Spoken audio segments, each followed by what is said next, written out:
이제 우리가 하나님의 마음에 합한 교회 시리즈 이제 계속해서 우리가 말씀 보고요.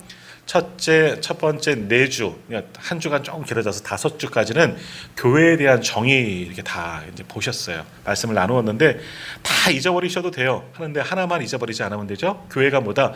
교회는 하나님이 부르셔서 하나님을 주님의 이름을 부르는 사람들의 모인 공동체, 우리가 교회이다. 이것만 아시면 돼요. 뭐 여기 등등이 다 걸리기 때문에 교회는 하나님이 불러주셨어요. 그러니까 우리는 누가 불러주셨다? 하나님이 불러주셨어요. 믿습니까? 예, 제가 안 불렀잖아요. 저는 안 돌렸잖아요. 저는 그냥 저도 나왔어요. 근데 저도 하나님께서 불러주신 거잖아요. 우리는 하나님이 불러주셨어요. 그러면 우리가 하는 일이 뭐예요? 하나님의 이름, 주님의 이름을 부르는 거예요. 찬양하고 예배하는 게 그래서 예배하는 거예요. 하나님께서 부르셔서 구원의 자리로 불러주셔서 주님께 예배하는 공동체가 교회라는 겁니다. 우리가 교회이다. 이것만 잘 기억하시면 될 것 같습니다. 그걸 보면 거기서 여기저기 조금씩 파생되어지는 거예요. 그리고 지난주에는 그런 교회에 대해서 우리가 이제 닮아가야 할 교회들이 나오는데 오늘은 이제 가르치는 교회에 대해서 말씀을 나누겠지만 지난주 말씀의 제목 기억나시나요? 나실 리가 없지요. 네, 지난주는 모이는 교회. 모이 주는 교회가 아니에요. 모이는 교회. 교회는 모여야 된다. 그죠? 모이지 않는데 어떻게 교회가 돼요? 왜 교회가 모여야 될까요? 교회는 성경에 뭐라 그러죠? 2-3사람이 내 이름으로 모인 곳에 내가 너희와 함께 하신다 그러잖아요. 주님이 모이지 않는데 단 혼자, 우리 기억나실 거예요. 혼자는 교회가 될 수 없다고 말씀드렸어요. 물론 나는 그리스도의 하나님의 성전이 되어져요. 성령을 내 안에 모시면 하나님의 성전이 되어져야 하지만 혼자 단독으로는 교회라고 부를 수는 없는 겁니다. 2사람 이상이, 그래서 가장 작은 교회, 가정, 부부에서부터 뭐 이렇게 모이는 곳이 교회가 되어져야 돼요. 그러니까 모여야 교회가 되는 거예요. 모여서 함께 나누고 함께 말씀을 받고 그것이 이제 교회다는 거죠. 교회는 아무튼 모이기에 힘써야 되는 거예요. 뭐 새벽이건 뭐 낮이건 하여간 모여야 돼요. 뭐 놀아도 교회에서 놀라. 저는 어려서부터 놀아도 교회에서 놀라 그래갖고 근데 교회에서 놀라면 또 혼나요. 교회에서 어디 놀고 있냐고. 놀 때는 교회에서 놀라 그러더니 교회에서 놀면 또 혼내고 뭔지 모르겠어요. 그러니까 그랬는데 하여간 교회에 있어야 돼. 교회에 오기를 즐거워해야 되는 거예요. 항상 잘 모이고 교회에서 뭐 하면 약속 장소도 교회에서 잡고 그래도 좋을 것 같아요. 그래서 항상 모여서 함께 나누는 것, 모이는 교회가 되어야 한다. 사도행전을 통해서 말씀을 보았고요. 이제 두 번째 이 교회의 하는 역할들, 하는 일들이에요. 사역이라고 또 볼 수도 있고요. 두 번째는 뭐냐? 교회는 가르치는 교회예요. 또 우리 가르침 그러면 우리 막 노이로제가 걸려 있잖아. 교육 얼마나 열심히 교육받았어요. 제자 훈련 아주 그냥 막 저는 그때 없었으니까 모르겠지만 막 눈물을 흘리면서 받았다 그러잖아요. 밤늦 때까지 막 혼나가면서 받기도 하고 뭐 때로는 은혜 받기도 하셨겠지만 교회는 교육이 있어요. 가르침이 있는 것이 교회다. 가르쳐야 돼요. 설교도 어찌 보면 가르침인 거예요. 하나님의 말씀을 가르치는 것. 자, 예수님께서는 이 땅 가운데서 무엇을 하셨을까 여러 가지 말씀하셨지만 예수님도 이 땅에 오셔서 가르치셨어요. 많은 사람들을 가르치시고 더욱이 제자들을 가르치셨어요. 주님의 사역 가운데 하나가 가르침의 사역이죠. 또 주님께서 또 승천하시면서도 제자들에게 남겨진 사도들에게 부탁을 하셨는데 뭐하라? 땅 끝까지 복음을 전파하라. 모든 나라와 족속으로 제자를 삼아라 이것도 하셨지만 그들을 가르치라 그 사명도 오늘 우리에게 주셨다는 겁니다. 그러니까 우리는 가르치는 역할을 해야 되고 배워야 되고 또 가르치는 분들이 되어져야 하는 겁니다. 교회는 가르치는 곳이 되어져야 하는 겁니다.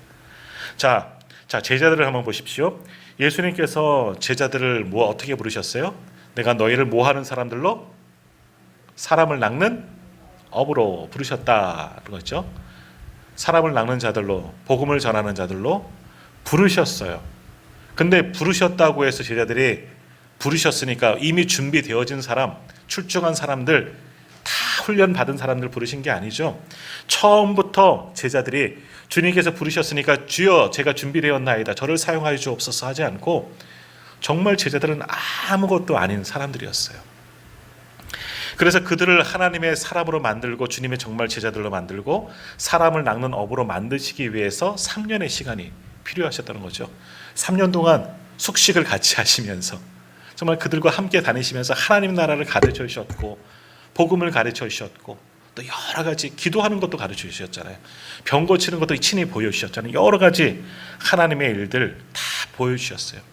예수님께서 3년간 공생의 기간 동안 많은 활동을 하셨어요. 병자들도 고치고 여러 가지 일들도 하셨지만 그러나 제일 많이 하셨던 일들이 뭐냐면 바로 가르침 사역이었어요. 제자들. 낮에는 사람들을 만나고 하나님 나라를 전파하시고 위로하시고 뭐 병도 고쳐주시고 뭐 그렇게 하셨다면 거의 대부분 저녁 시간은 제자들을 놓고 가르치셨어요. 그러니까 밤에는 그 대학이 열린 거죠. 야간 대학이 열린 건데 바로 무슨 대학이에요? 제자 훈련 학교 또 예수대학이 열린 거예요. 그러니까 3년 동안 이 3년 학제, 그래서 신대원이 3년인가 봐요. 저희도 3년 동안 신대원 다녀야 되는데 3년 동안 예수님께서 얼마나 많이 제자들을 가르치셨어요. 낮에도 사람들에게 가르치셨어요. 하나님 나라를 전파하시면서 말씀으로 여러 가지를 보여주셨지만 그 말씀에 대한 해석과 그 비밀은 제자들에게만 알려주셨어요. 따로 12명만 따로 불러주셔서 말씀하셨잖아요. 하나님 나라 이야기, 씨앗 이런 이야기들 쭉 하시면서 사람들에게는 비유로 말씀하셨지만 제자들에게는 그 비유를 해석해 주셨다는 겁니다. 왜 해석해 주셨을까? 그들을 잘 훈련시키고 가르쳐야지만 예수님이 떠나신 후에 하나님 나라로 가신 이후에 제자들이 사도의 직분을 감당할 수 있기 때문에 그렇게 제자 훈련을 예수님께서도 하셨다라는 겁니다. 그러니까 우리도 제자 훈련 받으셨지만 계속 받아야 돼요. 열심히 받아야 돼요. 성경 공부도 해야 되고 아무튼 교회에서 많은 가르침, 배움이 있어야 돼요. 그리고 나도 가르쳐야 되는 거고요. 그래야지 교회가 될 수 있다라는 겁니다. 자, 그러면 오늘은 예수님께서 어떻게 가르치셨나 이제 이 부분을 좀 살펴보고자 합니다. 저는 이제 그 기독교 교육을 전공했기 때문에 학교에서 학부 때 예수님의 가르침에 대해서 한 학기를 이렇게 배운 적도 있었는데 아무튼 제일 좋은 교사가 예수님이세요. 예수님처럼 말로만이 아니라 시청각 자료 다 사용하신 분이 정말 예수님이에요. 가장 좋은 교사. 그래서 제일 좋은 교사 예수님을 닮아가는 우리가 되어줘야 하는 겁니다. 자, 마태복음 5장에서 7장까지의 말씀을 뭐라 그러죠? 산상순 또는 산상보훈이라고 부릅니다. 이게 마태복음을 기준으로 보면 이제 4장까지는 사역을 준비하셨어요. 그러니까 탄생의 기사, 예수님께서 이 땅에 오셨을 때 마구간 이런 기사들이 1장, 2장 이렇게 있었고 그 이후로는 광야에서 시험도 받으시 공생의 준비를 하셨던 것이 4장까지였다면 5장부터는 하나님의 나라를 선포하셨어요. 그래서 5장부터 산상순이다, 산상보훈이다 말씀하시면서 산 위에서 동산이에요. 저 높은 산이 아니고 아주 나트막한 동산.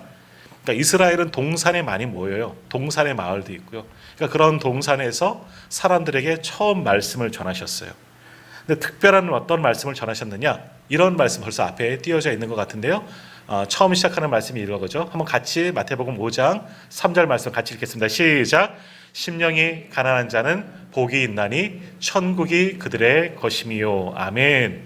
자, 6장 20절 마태복음 6장 20절 다음 넘겨보시겠어요?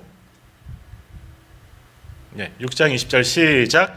오직 너희를 위하여 보물을 하늘에 쌓아두라. 거기는 좀이나 동록이 해하지 못하며 도둑이 구멍을 뚫지도 못하고 도둑질도 못하느니라. 아멘. 이제 앞에 보시면 천국이라는 단어에 빨간색 쳐져 있고요. 여기도 보면 하늘에 쌓아두라라는 말씀에 일부러 빨간색을 쳐두었어요. 공통점이 뭐예요?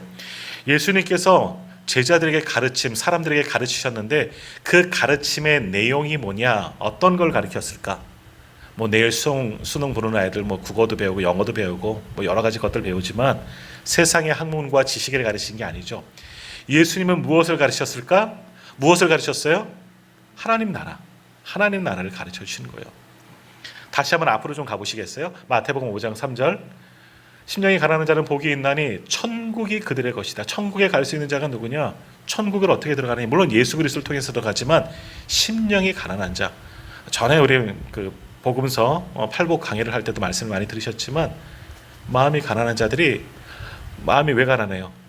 내가는 죄인입니다. 죄를 깨닫고 하나님으로 정말 빈곤, 영적 빈곤을 느끼는 거죠. 그러니까 그렇게 하나님을 찾을 수밖에 없는 자들.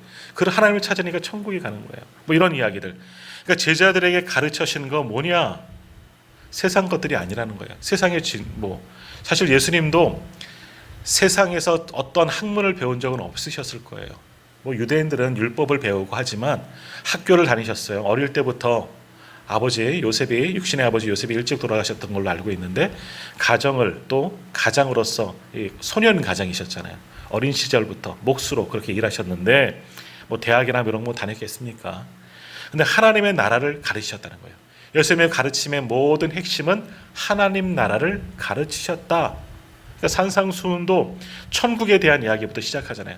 심령이 가난한 자는 복이 있나니 천국이 그들의 것이다. 물론 당시 사람들도 천국은 알지만 하나님 나라에 대해서 회개하라, 천국이 가까웠느니라 이 말씀도 시작하시면서 하나님 나라에 대해서 하나하나 가르쳐 나가기 시작했습니다. 그래서 산상수훈 너무나 귀한 글이잖아요. 산 위에서 아트마타한 동산에서 가장 귀한 말씀, 또 보배와 같은 말씀을 가르쳤는데 저 거의 내용들이 다 뭐냐? 천국 백성의 삶을 가리킨 겁니다. 하나님의 백성은 이렇게 살아야 한다. 원수를 사랑하고 이웃을 내 몸과 같이 사랑하고 보복하지 말고 이런 일들도 거기 그래서 다 산상수훈 안에 있는 겁니다. 하나님 나라에 대해서 예수님께서 제자들에게 사람들에게 또한 가르쳐 주셨다라는 겁니다. 그러니까 우리도 교회에서 뭘 배우는 거예요? 결국 하나님 나라 이야기를 배우는 겁니다. 그러니까 누구를 통해서? 예수님을 통해서 배우는 거예요. 예수님께서 보여주신 것을 잘 배우면, 예수님께서 가르치신 것을 잘 기억하면 하나님 나라를 알 수가 있는 겁니다. 그러니까 가르침의 핵심은 하나님 나라, 바로 천국 하나님 나라를 가르치셨다라는 겁니다. 자, 그러니까 주님은 항상 땅의 것이 아닌 하늘의 것을 가르쳐 주셨습니다. 그래서 이런 말씀도 주셨죠. 마태복음 6장 33절 다음 넘겨주시겠습니까? 네. 같이 한번 읽겠습니다. 시작. 그런즉 너희는 먼저 그의 나라와 그의 의를 구하라. 그리하면 이 모든 것을 너희에게 더하시리라. 아멘. 우리 잘 아시는 말씀이에요. 너희는 먼저 그의 나라와, 이 앞절에 어떤 이야기가 있어요? 무엇을 먹을까 무엇을 마실까 염려하지 말아라. 오늘 먹을 것은 하나님께 책임져 주신다. 내일 일을 위하여 염려하지 말아라. 공중의 백합화가 공중의 백합화가 어디 있어요? 공중에 백합화가 어떻게 피는지 이런 거 등등 이야기하시면서 말씀하시는 게 뭐예요? 그런 거보다 너희는 못해라. 먼저 못하라고요? 그의 나라와 그의 의. 이게 어디야? 하나님 나라. 하나님 나라와 하나님의 뜻, 하나님의 의를 구하라. 그것이 가르침의 핵심이셨다는 겁니다. 예수님께서 가르치셨는데 무엇을 가르치셨느냐? 하나님 나라. 하나님의 나라를 구하는 것, 하나님의 뜻을 알아가는 것을 제자들에게 가르치고, 그렇게 우리 성도들은 하나님 나라를 배워야 하는 겁니다. 그리고 그것을 알아야 하는 거죠. 이것을 가르쳤다라는 겁니다. 자, 또한 마태복음 17장 14절에서 20절까지의 말씀을 보면요, 예수님께서 간질병 걸린 아이를 고쳐주시는 그런 치유 기사가 나옵니다. 근데 이 치유하시는 것도요, 그냥 병고침을 보여주셨지만, 놀라운 기적 보여주셨지만 여기에도 제자 훈련의 과정이 담겨져 있다는 겁니다. 이 병고침을 통해서도 예수님의 제자들 또 우리들을 가르치는 내용들이 그곳에 있다는 거죠. 그 가르침의 핵심이 뭐냐? 예수님께서 이 간질병 걸린 아이를 고쳐주시고 뭐라고 말씀하셨느냐? 마태복음 17장 20절 말씀, 조금 긴데요, 한번 같이 읽어보도록 하겠습니다. 마태복음 17장 20절 같이 읽겠습니다. 이르시되 너희 믿음이 작은 까닭이니라. 진실로 너희에게 이르노니 만일 너희에게 믿음이 겨자씨 한 알만큼만 있어도 이 산을 명하여 여기서 저기로 옮겨지라 하면 옮겨질 것이요 또 너희가 못할 것이 없으리라. 아멘. 제자들은 이 아이를 못 고쳐준 거예요. 왜 못 고쳤냐? 믿음이 너희가 없기 때문에. 겨자씨만한 믿음이 있어도 그 믿음을 가르쳐 주신 거예요. 믿음이 뭐냐? 하나님 나라는 믿음으로 바라보고 믿음으로 온전히 믿어야지만 그것을 이해할 수 있고 경험할 수 있고 내 것으로 만들 수 있는데, 너희에게 그런 믿음이 있느냐? 그런 믿음이 있다면 산을 옮기는 믿음, 겨자씨만큼만 있어도 그런 놀라운 능력이 나타나는 거다. 이 아이 어떻게 고쳤느냐? 예수님은 하나님과 동등하신 분에게 신성에 계시기에 그 놀라운 능력으로 고쳤겠지만 믿음이라는 거야. 또 기도라는 거죠. 그것을 통해서 가르쳐 주시는 거예요. 그러니까 예수님께서 행하신 모든 일들 하나하나 다 가르침이 담겨져 있어요. 모든 뭐 역사, 기적, 이적 다 마찬가지예요. 마지막 십자가에까지도 마찬가지로 몸소 다 보여주시면서 그것을 통해서 하나님 나라를 가르쳐주고 하나님 나라의 백성으로 살아가는 것을 가르쳐주고 또 제자가 어떻게 되어져야 하는지 어떤 훈련을 받아야 되는지 몸소 다 가르쳐 주셨다는 겁니다. 이 말씀, 오늘 말씀을 통해서도 믿음이 뭐냐, 너에게 왜 믿음이 필요하느냐, 온전한 믿음이 있어야 된다는 겁니다. 그 믿음이 있으면 산을 옮길 수 있고 이런 병들도 온전한 믿음, 하나님을 의지하는 그런 믿음으로 가면 나을 수 있다. 이런 모든 것들을 주님께서 친히 보여주시고 몸소 가르쳐 주셨다는 겁니다. 자, 말씀으로만 가르쳐 주지 않으셨어요. 마가복음 6장을 보면요, 어떻게 훈련시키느냐, 체험. 저는 이제 아까 말씀드린 것처럼 기독교 교육과를 전공했잖아요. 우리 유빈이가 올해 문성고등학교에서 교생 실습을 했잖아요. 저도 교생을 나갔어요. 대학교 4학년 때 전에 말씀드렸을 텐데 서울에 있는 학교 이름을 갑자기 까먹었죠? 잊어버렸네. 차범근 씨가 나온 학교인데 대학로에 있는 학교인데 갑자기 까먹었어요. 그 학교 중학교 가갖고 한 달 동안 저도 아이들을 가르쳤어요. 성경 선생님이에요. 저는 종교교사 자격증이 있기 때문에 했는데, 그러니까 저희들을 가르칠 때도 그런 실습을 하잖아요. 교사가 되기 위해서는 필수 과정이에요. 교직 과정을 배우고 학교로 그 가르침의 현장으로 가서 정말 훈련을 받고 실습을 하게 되어 있잖아요. 제자들도 마찬가지예요. 예수님의 제자들도 그냥 말씀만 가르쳐 주시고 한번 눈으로 봐라, 그저 보고 이해하는 것만이 아니라 직접 활동을 하고 실습을 하고 체험을 하고 돌아가서 가르친 것을 한번 활용해 보도록 그렇게 하셨다는 거예요. 그래서 마가복음 6장 7절에서 9절의 말씀 보면 이런 말씀이 있습니다. 한번 같이 앞에 있는 거 한번 읽도록 하겠습니다. 시작. 12제자를 부르사 둘씩 보내시며 더러운 귀신을 제어하는 권능을 주시고 명하시되 여행을 위하여 지팡이 외에는 양식이나 배낭이나 전대의 돈이나 아무것도 가지지 말며 신만 신고 두벌 옷도 입지 말라 하시고. 아멘. 제자를 파송하는 장면이 나오잖아요. 이게 공생이 어느 쯤인지는 정확하게 잘 모르겠어요. 아무래도 1년 이상은 아마 되어진 시점인 걸로 보여지게 됩니다. 자, 이때 무엇이었습니까? 그동안 가르쳐 주셨잖아요. 말씀을 통해서 하나님 나라가 이러이러한 것들이다. 또 체험 봤잖아요. 눈으로 봤잖아요. 예수님께서 하신 일들, 치료하시는 것들, 말씀을 가르치는 것들, 뭐 이적을 행하는 것도 다 보여주셨어요. 귀신을 쫓아내는 것도, 기도하는 것도, 그리고 기도에 대해서도 배우고 믿음이 뭔지도 배우고, 어느 정도 배웠다는 거, 교육과정을, 소위 말하는 교직과정을 이수했다는 거예요. 이제 거기에 끝이 아니에요. 그렇다고 당장 사도로서 활동을 할 수 없으니까 둘씩 제자 파송, 전도 여행을 하게 하셨는데 이건 이제 실습 과정까지 주님께서 친히 시켜 주셨다는 거예요. 그래서 둘씩 보내셨죠. 근데 그냥 보내셨느냐? 아니죠. 권능을 주셨다는 거예요. 주님이 가지시는 그 권능을 제자들에게도 함께 주셔서 권능을 가지고 귀신을 제어하는 권능을 주셨다 말씀하잖아요. 그리고 또 하나, 거지 여행 시키셨어요. 요즘에는 무전 여행 안 하죠. 아주 귀족 황제 여행하고 호캉스하고 돌아온다 이야기하는데 제자들은 거지 여행 시켰어요. 지팡이에는 양식이나 배낭이나 전대에 돈도 가지지 말라. 두벌옷도 필요 없다. 신발 하나만 신고 나가라. 왜 그러셨을까요? 무전 지식하라고 뭐 일하고 돈 벌고 아니잖아요. 못하라고? 못하기 위해서 하나님만 의지하는 법 배우라고. 한번 해보라는 거예요. 말씀으로만 들었던 것, 그냥 머리로만 이해했던 것들을 정말 한번 실습해 보는 거예요. 그래서 제자들을 정말 파송해 보신 거예요.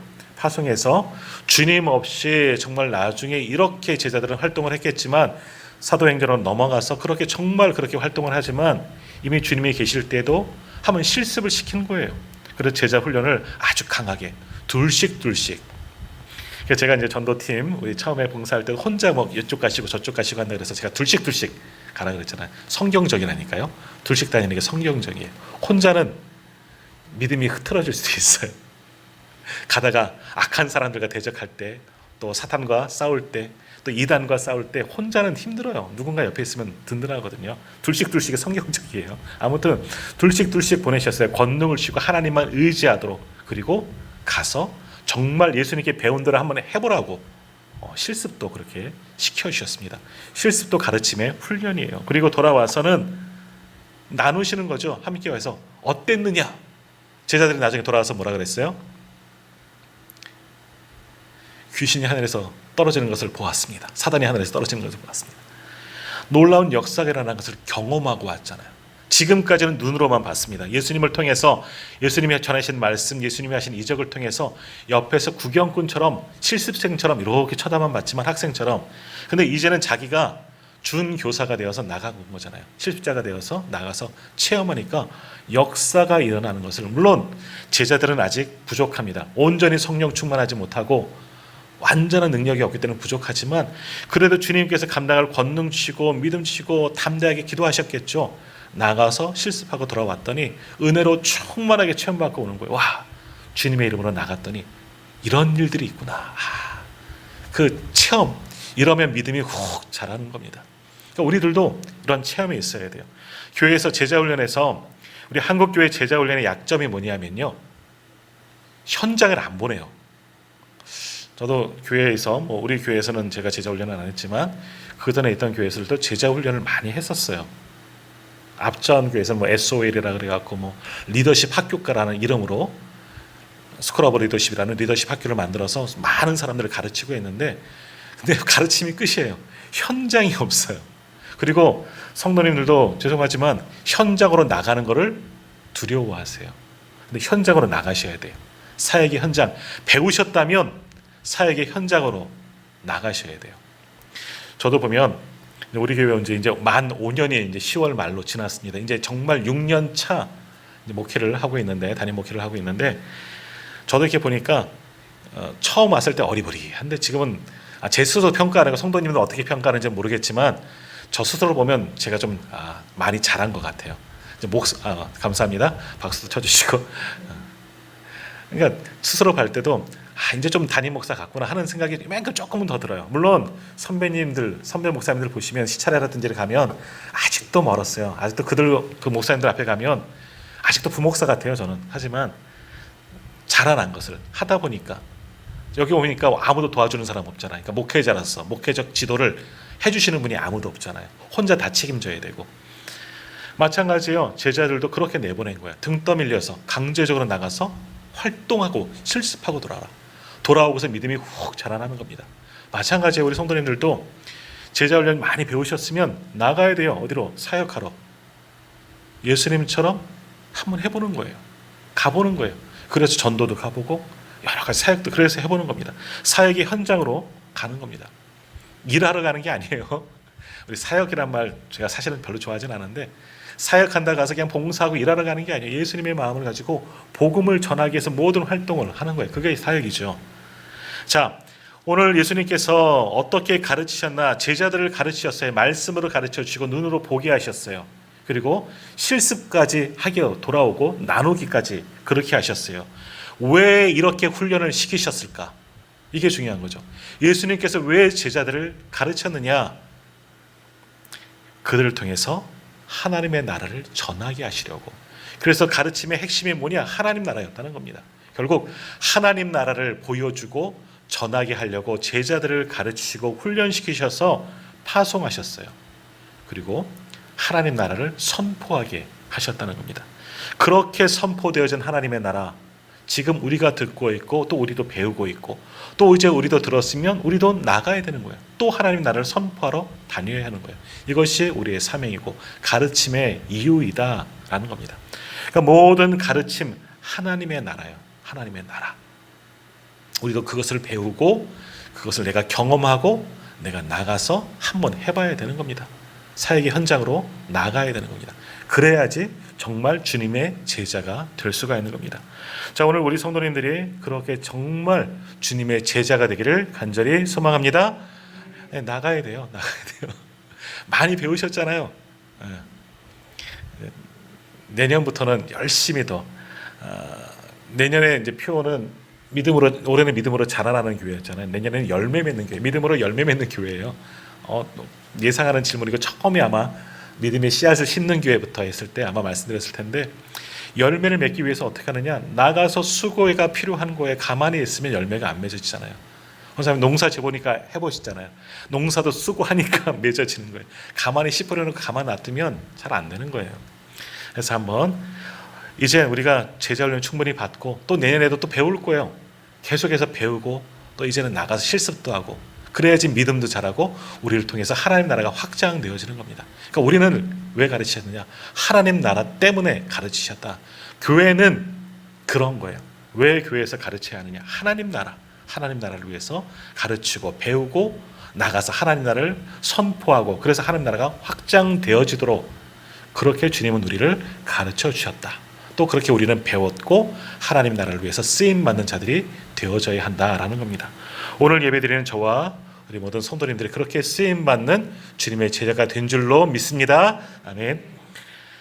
자, 그렇게 주님은 제자들을 가르치셨고 이제 그 이후에 사도행전에 보면 이제 초대교회가 성령 충만한 이후에 오순절 성령 사건 이후로 초대교회가 세워지게 되잖아요. 그때 세워진 사도들 예수님께 이제는 충분히 배우고 성령으로도 충만하게 되었으니까 이들도 무엇을 했느냐? 마찬가지예요. 예수님이 했던 것 그대로 정말 시작한 거예요. 그게 목회인 거예요. 예수님께서 3년 동안 가르쳐 주시고 또 성령을 통해서 깨닫고 기억한 것들, 체험한 것들 이제 그들의 사역의 현장 가운데서 하는 거예요. 그것이 바로 목회입니다. 그럼 초대교회에 어떤 일들을 했느냐? 어떤 또한 가르침, 실천을 했느냐? 사도행전 2장 42절 넘겨보시겠어요? 예, 2장인데 잘못 썼네요. 같이 한번 읽어보겠습니다. 시작. 그들이 사도의 가르침을 받아 서로 교제하고 떡을 떼며 오로지 기도하기를 힘쓰니라. 아멘. 우리가 너무나 잘 아는 말씀. 그들의 사도의 가르침을 받았다. 누가요? 예루살렘 초대교회 성도들도 이제 사도들, 이제는 사도들이 제자가 아니에요. 더 이상은 제자가 아니에요. 그들이 이제 스승이 된 거잖아요. 그들의 가르쳤다는 거예요. 교회를 가르쳤어요. 가르쳐서 성도들도, 초대교회 성도들도 사도들을 통해서 배우고 교제하는 것. 영적인 교제죠. 하나님 주님 안에서, 성령 안에서 영적인 교제. 떡을 떼며 오로지 기도하기를 힘씁니다. 예배 드리는 거예요. 그러니까 사도들의 가르침도 뭐예요? 결국 가르침 사역을 한 거예요. 예수님께서 배운 대로, 가르쳐 주신 대로 그대로 성도들을, 또 다른 제자를 삼아 나가기 시작했다라는 겁니다. 자, 그래서 그 가르침을 따라서 그 사도행전 2장 42절 이하에 보면 뭐라 그래요? 모이기 힘쓰고 함께 모여서 뭐였어요? 예배하고 기도하고 교제하고 떡을 떼고 친교하고 나가서는 전도하고 정말 사도적인 교회가 되는 거예요. 그러니까 교회의 정의 가운데 하나가 사도적인 교회잖아요. 사도적인 교회는 가르침이 있다는 거예요. 예수님의 가르침으로 교회가 운영되어지는 겁니다. 운행되어지는 겁니다. 그러니까 오늘 우리 교회도 마찬가지예요. 사도의 가르침은 곧 예수님의 가르침으로 배우고 이 안에서 목회하고 우리 함께 목회하는 겁니다. 함께 목회하고 또 우리도 그렇게 하나님 나라를 위해서 수고하는 거예요. 그것이 바로 교회이다라는 겁니다. 자, 이제 오늘 본문 디모데전서를 한번 이제 계속해서 보도록 할 겁니다. 디모데전서는 먼저 설명을 드리면요, 디모데 사도 바울의 영적인 아들이에요. 사도 바울은 독신이기 때문에 친아들은 없지만 믿음 안에서 낳은 아들, 정말 가장 아끼고 사랑하는 후배 목회자인 디모데에게 목회자로서 건면하는 책이 그렇게 편지를 쓴 책이 디모데 전후서입니다. 후배 목사에게 쓴 책이에요. 그래서 디모데를 가르치는 것이, 영으로 가르치는 것이, 믿음으로 가르치는 것이, 선배 목사로서 또 교훈하는 것이 디모데 전후서의 말씀이다라는 겁니다. 그러니까 디모데도 사도 바울을 통해서 또 배움을 받는 겁니다. 또 사도 바울은 무엇을 가르쳐 주겠습니까? 예수 그리스도께서 주신 것, 성령을 통해서 또 디모데에게, 후배 목사에게 가르치고 있는 겁니다. 이 말씀을 통해서 또 우리도 배워야 하는 거죠. 자, 근데 디모데가 어떤 사람이냐? 오늘 우리가 읽은 말씀에도 보니까 나이가 굉장히 좀 나이가 젊은 목회자라는 겁니다. 그러니까 어떻게 됐을까? 저도 그래요. 목회를 시작하면서 지금 여기까지 왔지만 저도 이제는 그래서 목사는 머리가 좀 휘어야 돼요. 권세가 있잖아요. 머리가 흰머리가 있으면. 근데 저도 이제 30살부터 이제 사역자, 교역자가 돼서 전도사로 이제 시작을 했는데 참 힘들어요. 교회에서 이제 교육자가 된다는 것은 전도사가 되고 목사가 된 건 리더가 되고 가르침의 입장이 되는데 젊다 보니까 여러 가지 애매한 상황들이 생길 때가 있어요.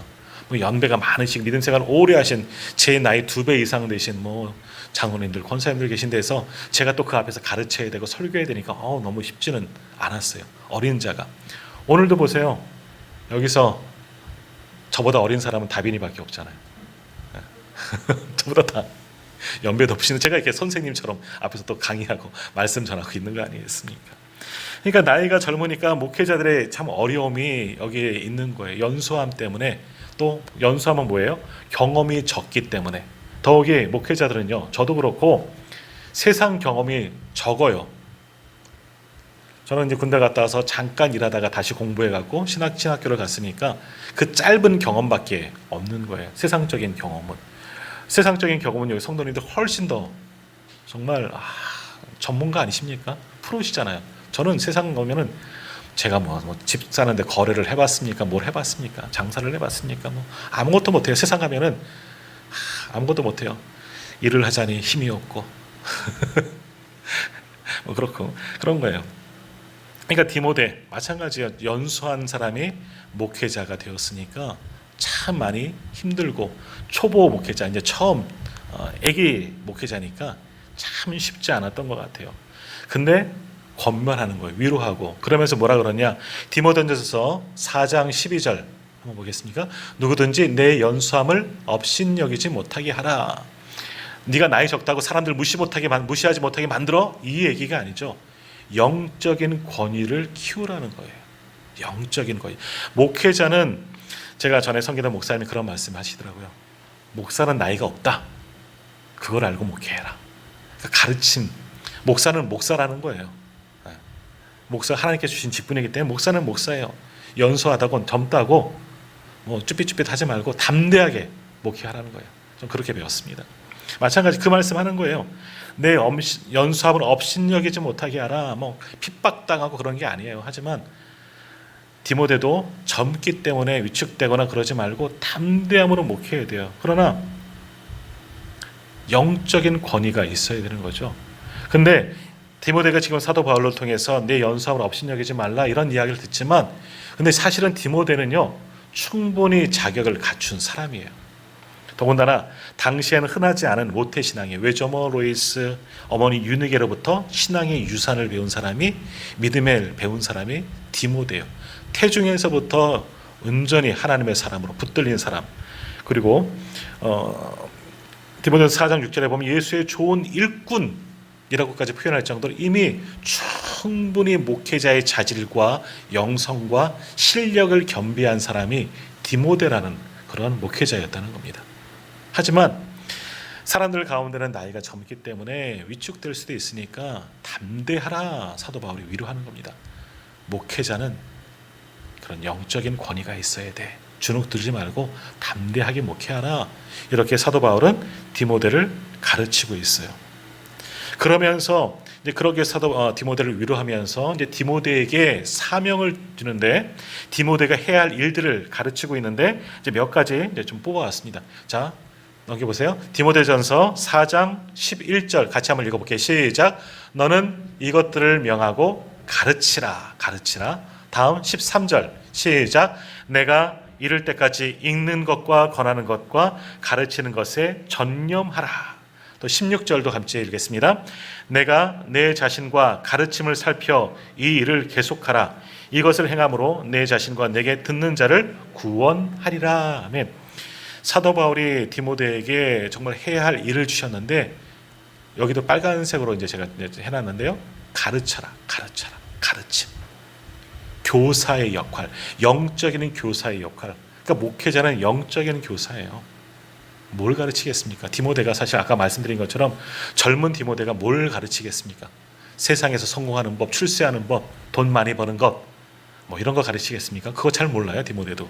어릴 때부터 믿음 안에 자랐고 사도 바울 쫓아다니면서 배우고 훈련받았고 목회자로 세워졌기 때문에 그런 거 잘 몰랐을 거예요. 하지만 무엇을 가르치느냐? 사도 바울 선생님을 통해서 목사님을 통해서 배운 예수님 나라, 하나님 나라, 예수님에 대한 것들, 복음 이걸 이미 충분히 배웠어요.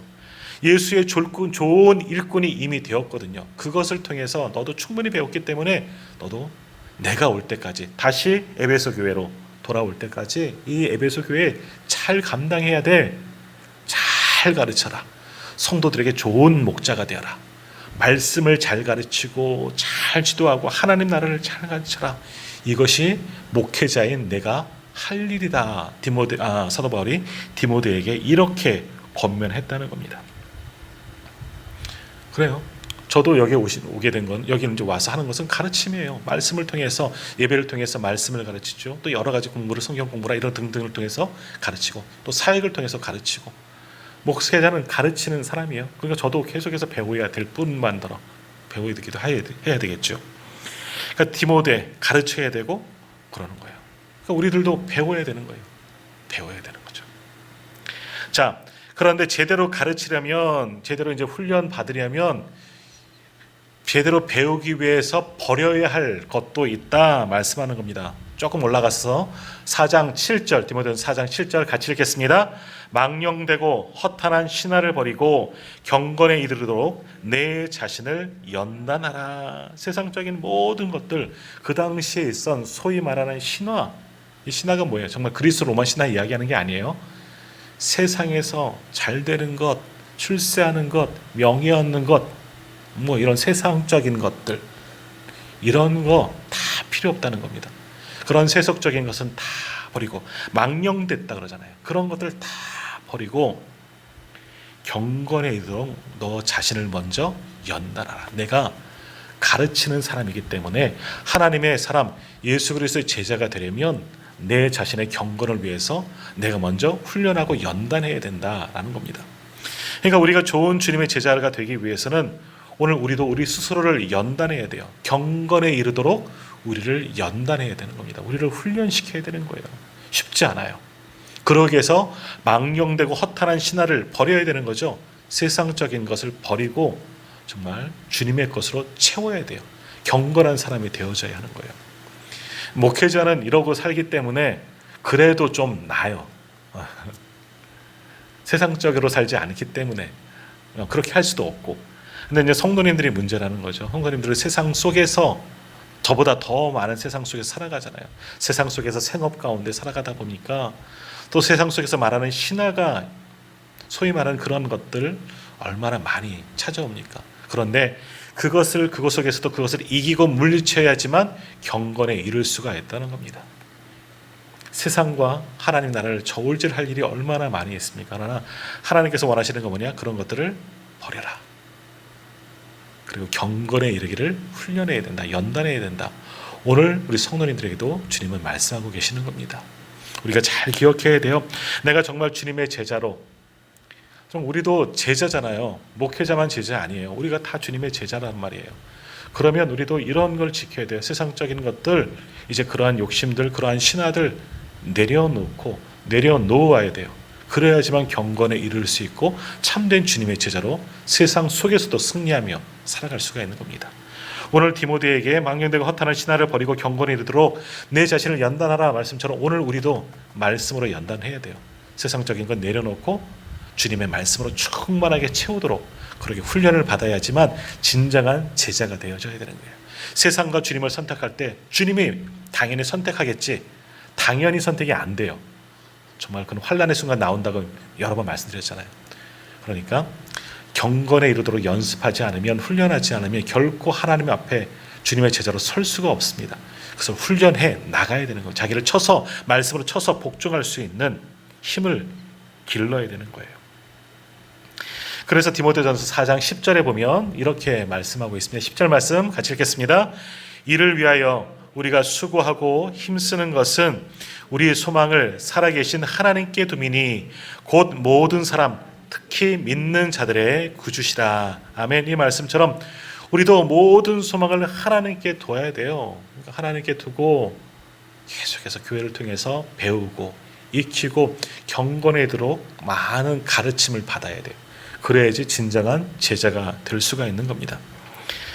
그러니까 제자 훈련 옛날에 얼만큼 받으셨는지 모르겠지만 이제 새롭게 제자 훈련 합시다. 제가 그렇다고 또 앉아보세요, 모여보세요, 시간 내보세요 하고 책 펴세요, 이런 거 하자는 얘기가 아니에요. 날마다 예배를 통해서 또 말씀을 통해서 스스로 또 기도하면서 나를 연단하고 주님의 가르침을 우리가 직접 친히 배워야 되는 거예요. 그렇지 않고는 주님의 진정한 제자가 될 수가 없는 겁니다. 교회는 그런 가르침이 있는 겁니다. 하나님 나라의 가르침을 우리가 배워야 하고 그 속에서 우리가 계속해서 훈련받아야지 땅끝까지 이르러 주님의 복음을 전하는 제자의 사명을 감당할 수가 있는 겁니다. 그럼 오늘 우리 교회도 가르침이 있는 그런 교회가 되기를 소망합니다. 많이 배우려고 하세요. 내가 이 정도면 이러잖아. 내가 이 나이에 배워서 못해. 왜 이 나이가 어때서 연애도 하는데, 이 나이에 사랑도 하는데 이 나이에 배워야죠. 지금 배워야지 하나님 나라 가서는 못 배워요. 그렇잖아요. 근데 저희들 이제 신대원 준비할 때 성도님이랑 상관없는 이야기지만 그렇잖아요. 성경을 저는 공부하면서 신대원 가면, 신학대학교 가면, 대학원 가면 성경이라든지 이런 거 가르쳐 줄 줄 알았어요. 하나도 안 가르쳐 줘요. 신학만 가르쳐 주지. 기술만 가르쳐 주지. 성경은 안 가르쳐 줘요. 이거는 우리가 스스로 공부해야 돼요. 이게 똑같은 거예요. 우리가 제자로서 살아가기 위해서 정말 주님의 제자가 되기를 원한다면 배워야 돼요. 스스로 배워야 돼요. 예배를 통해서, 정말 말씀을 통해서, 기도함을 통해서, 또 의심이 되고 궁금하면 또 목회자를 통해서, 또 교회의 여러 가지 영적인 프로그램을 통해서 배워야 돼요. 그리고 사역의 현장으로 들어가서 실습도 해봐야 돼요. 그래야지 진정한 제자가 될 수가 있는 겁니다. 가만히 앉아있으면 제자가 되지 못하는 겁니다. 그럼 교회는 가르침이 있는 교회가 되어져야 한다라는 겁니다. 자, 셰들백 교회 많이들 아실 겁니다. 미국에 크게 부흥하고 성장하고 또 많이 훈련시키는 그런 셰들백 교회, 릭 워렌 목사님 목적이 이끄는 이런 거 많이 보셨잖아요. 삶 이런 거. 릭 워렌 목사님이 교회를 세우고 개척하고 또 세워져 가는 과정 속에서 여러 번도 실패도 했지만 결국 크게 부흥하고 성장하는 교회로 셰들백 교회, 많은 교회들에게 귀감이 되는 교회를 세우셨습니다. 그렇게 하나님께서 다 이루셨죠. 근데 셰들백 교회의 사역의 핵심이 뭐냐? 가르침에 있었다는 거예요. 그러니까 말 그대로 표현하면 평생 개발 과정이라는 성경 공부가 그 교회의 어떤 기초, 핵심이라는 겁니다. 그러니까 가르침이 있는 교회라는 겁니다. 그러니까 우리로 말하면 제자 훈련할 때 1단계가 있죠. 2단계, 3단계 있고, 근데 제자 훈련, 사역 훈련, 리더 훈련 이렇게 가잖아요. 그런 것처럼 1단계, 2단계, 3단계, 4단계 이런 훈련을 체계적으로 교회에 만들었다는 거예요. 모든 성도들 단계를 완수하면 끝나는 게 아니라 평생이요. 하나님 나라 갈 때 또 이 땅에서 내가 죽을 때까지 교회 안에서 계속 과정을 단계 거쳐가면서 배우는 거예요. 훈련을 받는 거예요. 왜 그런 훈련을 할까? 하나님 나라를 위해서 쓰임 받기 위해서, 하나님 나라의 귀한 제자가 되기 위해서 그렇게 훈련을 했다는 거예요. 그래서 릭 워렌 목사님이 이런 이야기를 했다는 겁니다. 그 교회는 이제 4단계 이제 훈련을 하고 있는데, 만일 저에게 교회를 처음 개척하라면 저는 5명의 사역자를 뽑겠습니다라고 이야기를 했다는 거예요. 왜 5명이냐? 찬양 사역자, 1단계 사역자, 2단계 사역자, 3단계 사역자, 4단계 사역자. 이분들을 통해서 정말 찬양으로 은혜 받고 예배팀이죠. 예배를 잘 운영하고 잘 드릴 수 있도록 하는 그런 데 전념하는 사역자. 그리고 1단계 훈련만 초급반 담당하는 분들, 2단계, 3단계, 4단계를 잘 담당할 수 있는 훈련받은 사역자를 뽑아서 목회하겠습니다. 경험해 본 바이니까 이렇게 하면 되겠다는 거예요. 마찬가지예요. 오늘 우리가 좋은 교회 되어져 가고 정말 성장하고 부흥하는 교회 되려면 우리도 많이 배워야 돼요. 또 우리가 배우는 것만 아니라 우리가 배우는 것을 활용할 수 있어야 돼요. 가르쳐야 되고요. 우리가 제자가 되어서 또 다른 제자를 삼아야 되는 거고, 또 사역의 현장 가운데 배운 대로 실습도 실천도 해봐야지 되는 거예요. 그래야지 좋은 교회로 성장할 수가 있는 겁니다. 단지 그러면 교회만 부흥하는 것이 아니라, 교회만 자라나는 것이 아니라 나도 자라나는 겁니다. 영적으로 자라나고 내 믿음도 자라날 수가 있는 겁니다. 이제 내년에 우리 교회의 표어는 믿음으로 열매 맺는 교회입니다. 그러기 위해서 내년은 조금 더 이제는 달려가야죠. 우리도 다시 한번 훈련 받을 것은 훈련 받고, 교육 받을 것은 교육 받고, 또 사역의 현장 가서 뒹굴고 땀 흘릴 것은 또 한번 땀 흘려 보면서 그래야지 열매 맺지 않겠습니까? 가만히 앉아 있는 것. 작년인가요? 씨를 뿌렸다고, 코로나 시작해서 2년 동안 씨만 뿌렸잖아요. 씨만 뿌렸다고 자라나나요? 쭉정해도 자라나고 있어요. 그런 거 다 뽑는 수고도 필요하지 않겠습니까? 이제는 내년엔 열매 맺으려면 우리가 움직여야 되는 겁니다.